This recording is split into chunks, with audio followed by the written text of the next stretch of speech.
Shims. We're gonna be doing some security film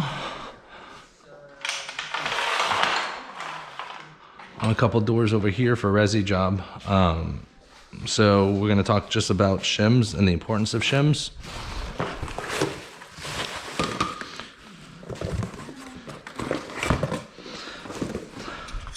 So these are shims, and essentially what they'll do is they'll go on the edges here, and what they'll do is they'll prevent the film from torpedoing or shifting left and right. That's the idea of it anyways.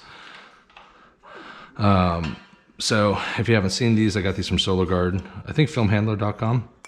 They have this little lip right here, and then when you just slide it right over, and then that little lip stops right there. That's pretty much it.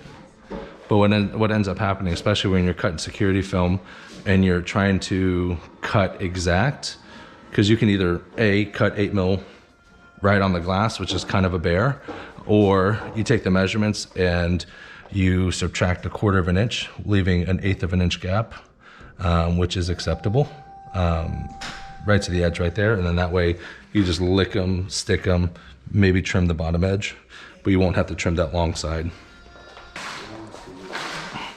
All right, so we're all set up now. And this is why we use the shims. It's gonna fill in the gaps and make sure the film is flush so that it doesn't go left and right.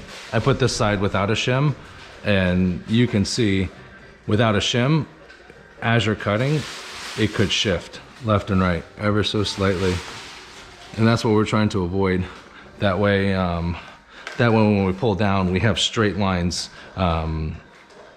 Do you need shims for standard solar film? Probably not. Have you ever needed shims for solar film? I don't think so, no. But it still shifts a little bit, but I mean, nothing crazy. Yeah, definitely more advantageous on the flat glass side. Not very detrimental. So I'm gonna try to straighten this out as best as I can.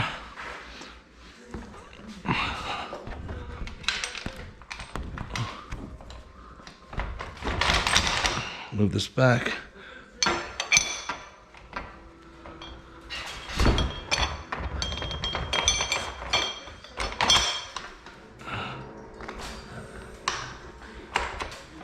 And now we're money. Is it perfect? I see maybe 1/8 of an inch, maybe a little bit less than 1/8 of an inch, but it's gonna be much less wiggle room than without them. So shims, get them.